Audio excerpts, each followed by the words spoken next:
Hello and welcome to another episode of the Chaos Chronicles. Navigating the randomness. I'm Jess. I'm Connie. And this week, we're talking about Rasputin, lover of the Russian queen. Oh, God, gosh. I love that song too much. Is it copyrighted? Can we get that in here? I feel like it's copyrighted. It's definitely got to be copyrighted. Dang it. But our good old buddy Rasputin. Yeah. And you're lying to yourself if you didn't just start singing it or see the dance. Yeah. Can we get copyrighted for humming? Hopefully not. Hopefully not. Well, in the meantime, before we're taken down, follow us on social media at YouTube, TikTok, Spotify, and Instagram. Handle for all four is at Chaos Chronicles Podcast. That's Chronicles with an S. And we would highly appreciate a like and subscribe. Yes, absolutely. All right. Well, Rasputin. This is one that has been on our list since the very beginning. Yes, it was actually our very first episode that has since been deleted permanently. It was such a dumpster fire, a well-intentioned dumpster fire. Yeah, I think we did 2 or 3 episodes, and then we scrapped all of them, and we're like, we're starting over. We are. Plus, we've learned more about Rasputin since then. We have, and this is more structured. More structured. So if you're new here, there's a lot of chaos, but we actually do have a lot of facts about Rasputin, and I highly suggest that you listen in through the whole thing, because this man...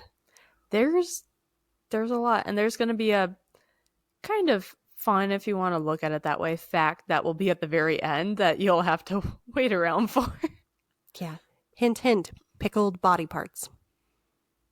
Yeah. Well, all right. A lot of people know Rasputin from the very popular film Anastasia. That's probably where our knowledge came from. Most of it, which beautiful movie, beautiful costumes, love the plot. The not music. At all true to story. No, but yeah. The music. It's a beautiful story, even if it's not even close to being true. I'll take it for just being a beautiful story. Exactly. We can separate it from the true story it's based on. Yes, which we haven't done an episode on the Romanovs either. Because that was, I think that was episode 2. That one was.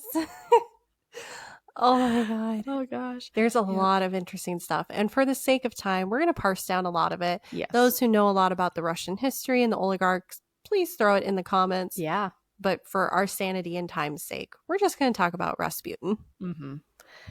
Yep. So Grigory Rasputin was born in Siberia in 1869. He gained himself a reputation as a mystic and faith healer. He claimed to have spiritual gifts and a connection to the divine, and this is what allowed him to heal ailments. Supposedly. Yeah. Air quotes for those of you that can't see. Yeah. Very sarcastic air quotes. Yeah. So this is what caught the attention of the royal family, the Romanovs, as their son Alexei was suffering from hemophilia. Now, hemophilia, to let you guys know, is a genetic disorder that impairs the body's ability to form clots. This means that a person with this condition will have excessive bleeding and difficulty for bleeding to stop after having any sort of injury. Yeah, so paper cuts, they not only suck, but they can become deadly. Yeah. And this is normally something, correct me if I'm wrong, that you find in cases of inbreeding. It is. Yeah, but does that surprise anyone? The Russian oligarchy was doing this. English was... All the royal families were very inbred. They were, and it was pretty common. Yeah, it was very common. Yeah. Oh, sure, it's praised for the royalty, but people in Alabama do it, and they're frowned upon. Yeah. No, they shouldn't be praised as the royals either. Don't breed with your sister. I'm not going to respond. I'm going to continue on hemophilia.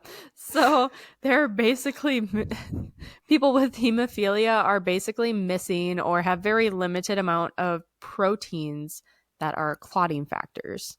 There are two main types of hemophilia, and the severity of the condition can definitely vary. There is no cure for hemophilia, but there are treatments that are currently in place that would include replacing the missing clotting factors through infusions, and that would be able to help control or even prevent future bleeding episodes. So, not really something that Rasputin can cure. Sorry. No. Not for lack of trying, but no. No. Need some stem cells or other things, and I don't know. You need a whole bunch of fancy stuff that Rasputin did not have at his disposal. No. But you know what he did have?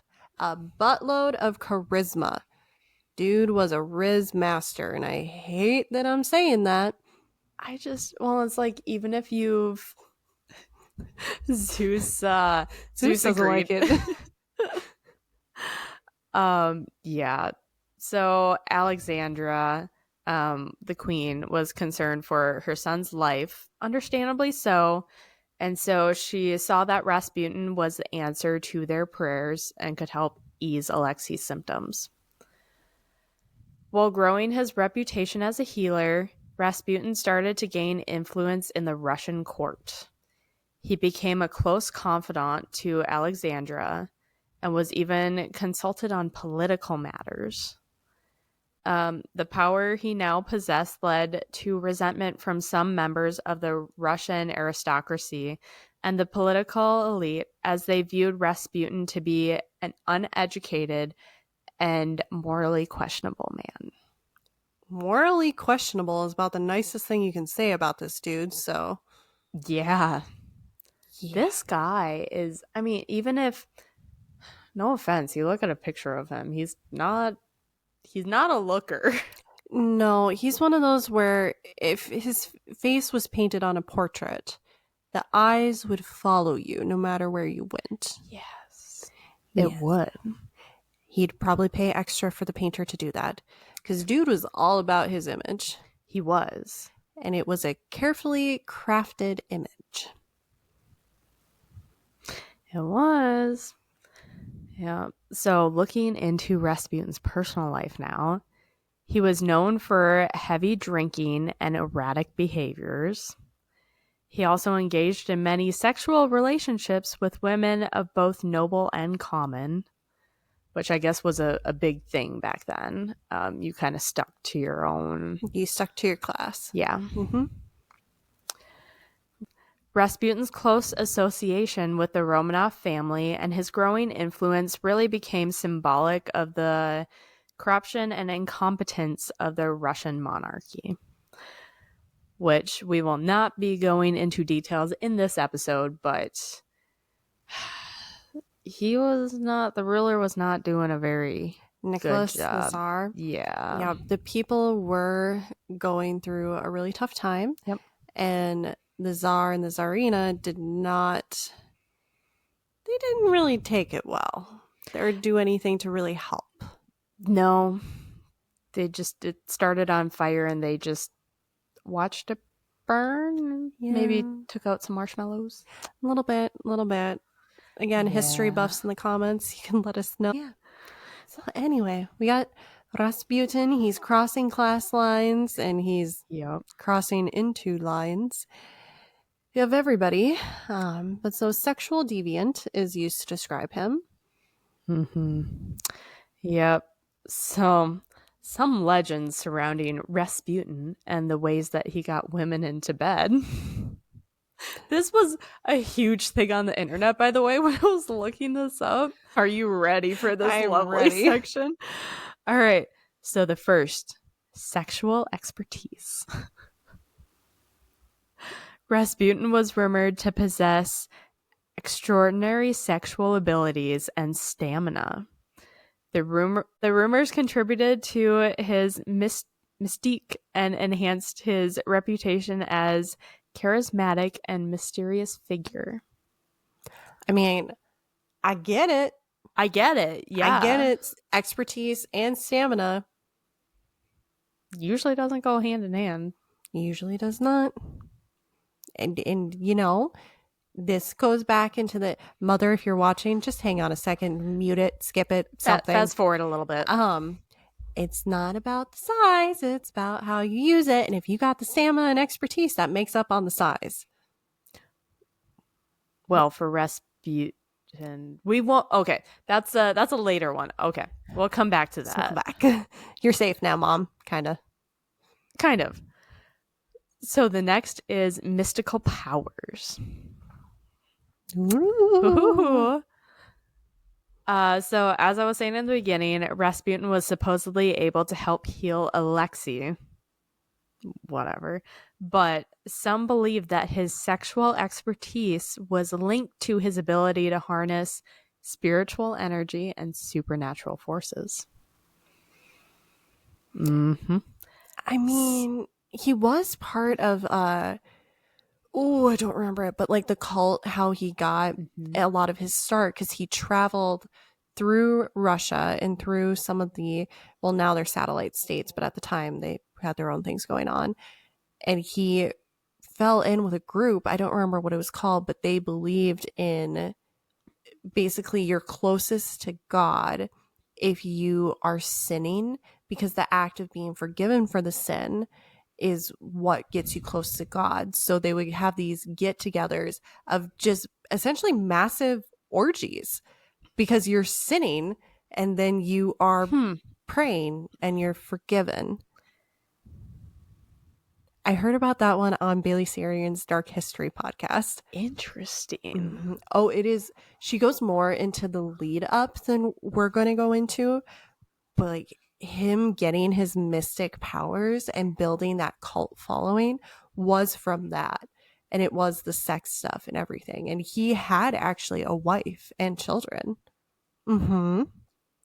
But he left them. How did I not see that while I was looking him up? I hadn't heard of it until I was on the pod or listening to Bailey Sarian's Dark History podcast. And she had gotten an expert who had like really gone into all of Rasputin's stuff. And he had the wife and kids, and that was early on when he was young, before he went on the massive travels. Oh, gotcha. And then he had left them, gone on this wandering, this pilgrimage almost, and he basically picked up a bunch of connections along the way, got into this cult, grew to be a high and mighty. He came back and saw his family, I think, once after the cult either kicked him out or the town discovered that he was part of the cult, because the cult wasn't like a widely accepted thing. Shocking. Right. Orgies in the early 1900s. Yeah. I think that was it, the 19 or the 1800s at that point. It may have been the 1800s at that point. Late 1800s, early 1900s. Still not. Wasn't really accepted. No. And he tried going back and it just didn't work. Yeah. I mean, he's had many a paramours and everything ever since that time. But yeah, his kids actually grew up and wrote, I believe his daughter wrote a book about him from her perspective. That would be an interesting read. Because I think the daughter, I want to say she is either still alive or she passed away in the 2000s. Interesting. Like early 2000s, or maybe it was the 90s. Okay. It was really interesting. Wow. But I just remember the whole, like, he was a godly man, but the way of getting there was, again, extreme sin, because the repenting is what brings you closest to God. So you have to sin in order to be close to God. He's a weird dude. He's a weird dude. I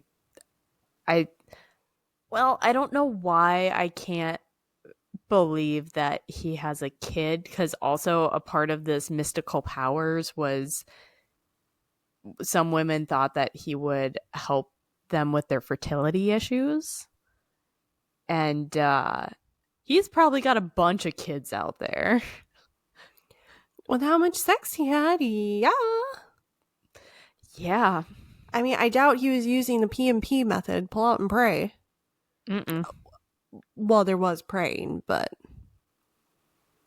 yeah, don't know about the first part of that. Don't know about the first part. And I do believe, if I recall the episode correctly, don't quote me on this, I believe it was not sex just with women. It was sex is sex, sin is sin. I believe so. I did not find any hard sources. No pun intended. Sorry.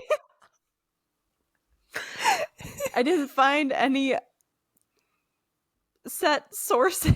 There we go. About that to confirm that or not, but and something in my brain is rattling that he had something to do with a goat.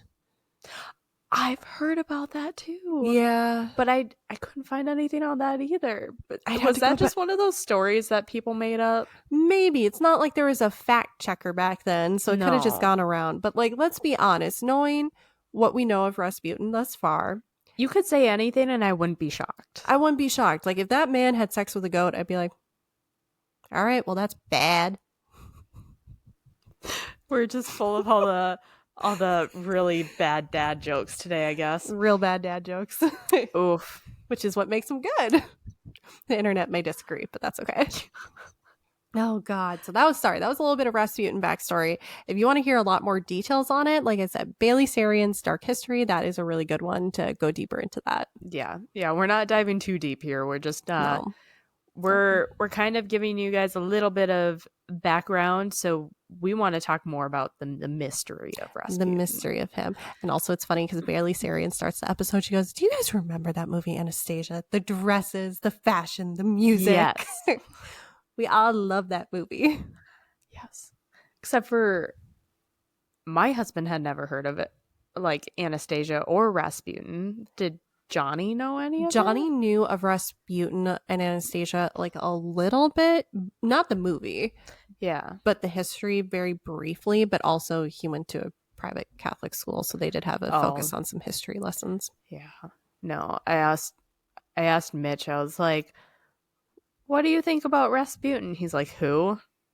How do you not know who Rasputin is? But oh yeah, but then he knows about the Black Dahlia. Yeah, he knows about the Black Dahlia. Granted, a little more recent, which you should check out that episode. It is a little grotesque, though. There is several warnings before it gets really gruesome, and I do have a final warning in there right before I go into the gruesome stuff. So, definitely check it out. It's definitely an interesting episode. Mm-hmm. All right, messed up, but so's Rasputin. But he didn't do a.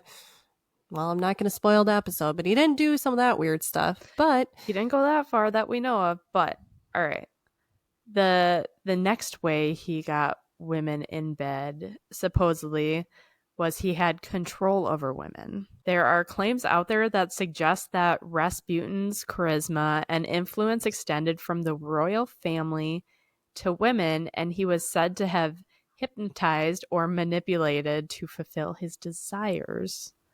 Not shocked. There was also rumors that he used his sexual charisma with influential figures to further his own agenda. Which, I mean, if you listen to the Rah Rah Rasputin song, yeah. Yeah. I mean, I get it. Have you seen the Kingsman movies? No, you've asked me a couple times now. That's right. So Kingsman 3. Oh, I think you talked about this in our first Rasputin episode. Okay. Yeah. That was never, you'll never see it. Well, that one, Rasputin, is one of the bad guys. Yeah. And it talks about how he learned, which I do believe this is true, he learned a very particular Russian dance, which makes it look like you are floating instead of walking. And it's a technique used to mystify and all that stuff. But like he comes in with the little floating, he's got the women on his arm, and then it's alluded to him wanting to have sex with the main character's 20-year-old son. And like he's weird. And they try to poison him and it doesn't work. Which I believe, if I recall correctly, we'll get into that in a little bit. All right. The last way that he got women to sleep with him was satanic associations. With Rasputin's influence growing, he became the subject of intense scrutiny and vilification. Some critics portrayed him as a sinister figure with connection to dark forces. So, I guess women were just attracted to him being with dark forces. I mean, I get the whole bad boy appeal, but like, I don't. Was that the modern day bad boy back in the day? This is the skin of a killer Bella of the day. I don't know. We didn't live back then. I'm hoping it was more the experience and the Probably that, because I mean, these women at the time, they weren't exactly advocating for they get to enjoy sex. So I'm sure if someone came along and was like, "Oh, I'm not a jackrabbit, you're actually going to enjoy this," they'd be like, "Oh, what? Okay." Yeah. Making some strong assumptions there, but well, you're not really wrong though, to my knowledge. Okay, so June of 1914, there was the first attempt on his life. Basically, Rasputin was attacked by a woman named, I apologize in advance, I have no idea how to actually pronounce this name correctly, Kinaya Gustiva, and that occurred in his hometown. The woman approached him and stabbed him in the abdomen. Rasputin survived this, and Gustiva was institutionalized. The reason for the attempt is not known. There's no link between this attempt and the future attempts on his life. They could not find a link, but I mean, if you think about it, there might be many motives. Rah. Rasputin. I mean, like, he could have screwed over her, literally, and then figuratively. Could have done her sister, mother, daughter, brother, husband. I mean, yeah, literally in the lyrics of that song, it's Rasputin, Russia's greatest love machine. It was a fact that he carried on. Yeah. So that wasn't a secret. So if a random chick came up and stabbed him, he probably deserved it. Just saying. See? Early proponents of stabby. It's not just me. Yes. Don't stabby somebody. I feel like I should really clarify that at this point in the Chronicles. Yeah, don't go around stabbing people, please. No. Even if they deserve it, still don't do it. Stab your pillow. Yeah, and make sure no one's on the other side of it first. Yeah. Exactly. The things we gotta clarify after learning more about people. Yep.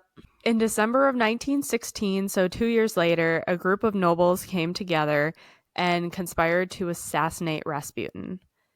They did have plenty of motivation. On the night of the 29th through 30th in 1916, Rasputin was invited to one of the Mokai Palace by Ustupov. Ustupov wrote a letter, and it stated that he hoped that the murder of Rasputin would save the Russian imperial family from destruction before it was too late. I think by that point it was too late. It was too late. Yeah. So... Wait, you said this is 1914? 16. And 17 is when everything went down. I believe, if my memory serves. No, it was at that party on December 29th through 30th in 1916. The Russian family. Didn't the revolution happen in this 1917? The Romanovs. Yeah. When were the Romanovs? Oh, July of 1918. 18. That was a year and a half after Rasputin was killed. Oh. Huh. So, guess murdering him didn't work. Anyway, so I guess he was murdered there. Yeah. So, yeah, spoiler, Rasputin was murdered. If you should know if you're listening to this. So while Rasputin was at the palace, he was given cyanide-laced cake and wine. Rasputin didn't show effects of the poison, and this led the group to panic, and they ended up shooting him multiple times. Well, Rasputin was still alive, despite cyanide and bullets. Yeah. Yeah. So pretty impressive. After he was shot, Rasputin escaped from the palace, but he was eventually found by the group. They tied his hands and wrapped his body in a carpet and threw him in the cold, icy Neva River. His body was later recovered, and the autopsy found that the primary cause of death was drowning because he had water in his lungs. This indicates that he was still alive when he was thrown into the river. So they found 4 gunshot wounds on him, 3 to the back and 1 to his forehead. That should have been a fatal shot. The autopsy... Yeah. I know. Plus the cyanide and everything. Yeah. There are flukes where if you go right dead center down the middle, that you can somehow survive it because it's not going into your... Whatever. I know. But the odds are so astronomically small. Exactly. So the autopsy also showed blunt force trauma to his head, which likely occurred sometime during the assassination attempt. Even though the group attempted to poison Rasputin with cyanide, there actually wasn't a significant trace of cyanide in his stomach. Right? I know. Is it possible for someone not to be affected by cyanide? Oh, we'll get to that. Oh, we'll get to theories in a bit. Rasputin's hands were also bound when his body was recovered. There were also indications that he was alive and attempting to free himself from the binds. So, bindings, depending on what source you're looking at, some say that they showed a struggle. Some say that there wasn't. Some say that his hands were bound when he was recovered. Some say that they weren't bound when he was recovered. I looked at so many different sources and could not get a conclusive answer. So there you go. That's what I got.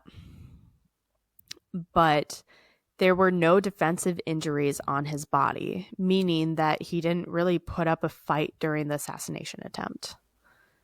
Well, why would he? He believed himself to be immortal, essentially. That, yeah. Another theory is he could have been in shock or incapacitated. We really don't know. I mean, those were significant wounds. Yeah, and cyanide. Yeah, I keep forgetting about the cyanide. Cyanide's just going over my head because I'm like... That's throwing me off because I think the cyanide capsules that spies would take to kill themselves if captured, like in your tooth. Yep. So how did he survive for as long as he did? That is the question. The Grim Reaper just didn't want to deal with him. Honestly, I like that answer the best. He's like, nah, he freaky. He's going to try to have sex with me. Let's just give him 9 lives like a cat. Put him somewhere else. Yeah, we'll deal with that later. Yeah. That's a problem for next month. Yeah. So the first theory is that the poisoners weren't good at their jobs. So there may not have been enough cyanide in the cake and wine to cause death. Either they didn't use enough, or the cyanide they used could have been old and could have denatured at that point, meaning that the toxicity wasn't as potent as they thought that it would be. If you're going to kill somebody, don't cheap out on the poison. My God. Throw it all in. Get new stuff. We're not Don't kill anybody. Nope, we're not giving advice. Just like, don't do that. But to these people, dude. Yeah. Prioritizing of the budget. If you're doing it and you already have the stuff, you might as well go all the way, right? Yeah, you don't put the money into the desserts if you're not going to make it to that course. You put the money into the cyanide. Exactly. Again, not that we're condoning. No. I'm just laughing because I feel like that was somebody in that group. I can see him being like, well, no, we obviously have to get pastries from Boris over here, even though Boris charges more. We don't need to get as much poison. We got to have nice desserts for after we commit murder. Stabbing and chocolate, the perfect pairing. Hypothetical, not admissible in a court of law. All right. The next theory is tolerance. So there's a possibility that Rasputin was aware that someone was trying to kill him, so he built up a tolerance to the poison by regularly consuming small amounts of it, like a self-immunization. I mean, that would make sense, especially if he dealt with the royal families, because royal families have, throughout millennia, tried to give some, aversion to poison, either through having silver, which tarnishes, or not tarnishes, but changes color in contact with poison, or by doing that exact same thing, taking the small amounts to try to build up your immunity, which that is so sad, because I'm just imagining you'd have to start young as a child. Yeah. And like ingesting any amount of poison, that's gotta be uncomfortable. Do not recommend. Please do not do that. Yeah. Yeah. The next theory is alcohol gastritis. So, yeah. This can be acute or chronic, but essentially it's when the stomach lining is inflamed. This can lead to having less stomach acid. So without this acid, also I took this from a science blog. Do not come for me. I don't know. So without that amount of stomach acid, the potassium cyanide can't convert to hydrogen cyanide, and that makes it much less toxic. So the interaction doesn't happen, therefore it's not toxic to your or not as toxic. Of course, granted, you only get to that stage by already being in extreme pain and basically your body is toxic, but well, you may or may not know that you have it if it's caused by alcohol. There is no confirmation if Rasputin actually had alcohol gastritis. It's just theorized because he's known to drink a lot. Yeah, he was sex, drugs, and prayers before sex, drugs, and rock and roll. Yeah. He was the original. All right. The next is an unintentional antidote. What could be a potential antidote to cyanide? Time travel, not taking it. So this theory says that the poisoners unintentionally gave him the antidote with the poison, which makes no sense, right? Oh, because they baked it into all the food. Yeah. So there have been studies done where rats are fed cyanide. Some were given sugar. Others were not given sugar. They found the rats that were given the sugar did a lot better than the ones that weren't. It's not proven, but the theory behind it is that sugar binds to cyanide in a way that your body will excrete it before it's fully absorbed. Therefore, the assassins could have chosen poorly when they decided to put the cyanide into the cake and wine, because there's so much sugar in cake and wine. Sugar's good for you. Sugar saved his life. Sugar potentially. Saved his life.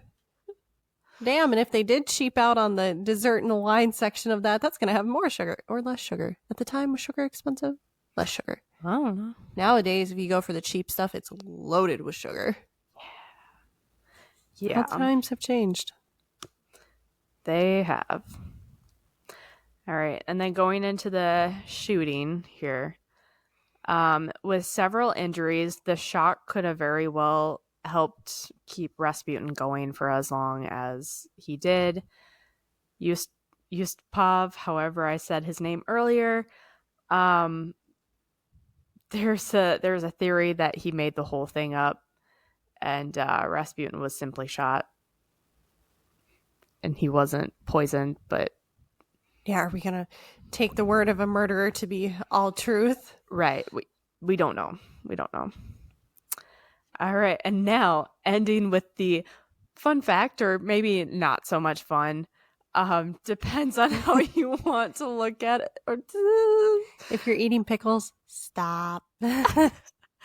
So there is a museum in Russia, in St. Petersburg, called Russian Erotica, and it has a 12-inch penis on display. You heard me correctly. This claims to belong to Rasputin. The owner of the museum claims to have paid over $8,000 for this. $8,000 for a penis. $8,000 for a pickled penis from the princely Rasputin. Yeah. So it hasn't been confirmed if this actually did belong to him. We're all just kind of assuming. Some people believe that it probably belongs to a cow or a horse. Yep. The autopsy that they did on Rasputin claims that his penis was still intact with him at the time of the autopsy. Against my better nature, go to Google. Yeah, so if it actually is his, though, no one knows why someone were to chop off his penis and pickle it. According to the legend or speculations, after his assassination, his penis was removed. There's a picture. Connie found the pickled penis. What?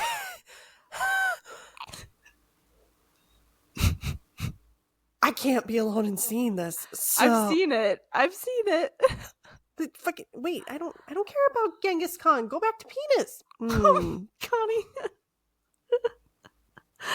Oh gosh. It. Uh-huh. I don't want to get this video flagged, so I'm not showing this on camera. No, we will not be showing this on camera. You can Google. If you're watching this, you can Google. Are those his balls? So, according to the legend or speculation, after his assassination, his penis was removed and preserved by his enemies to have a trophy and a way to mock his supposed sexual powers. Yeah. Wait a minute. There's supposedly, just reading through some quick comments on the internet, supposedly there are 4 penises claiming to be the one true schlong of Rasputin. Direct quote. Yeah.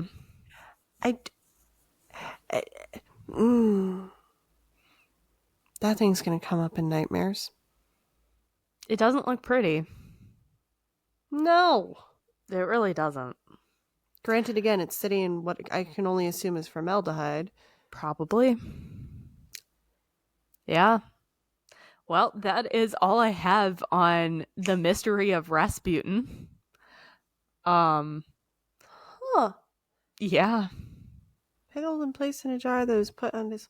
Wow, there's a lot of results about his penis. Connie, it's legendary.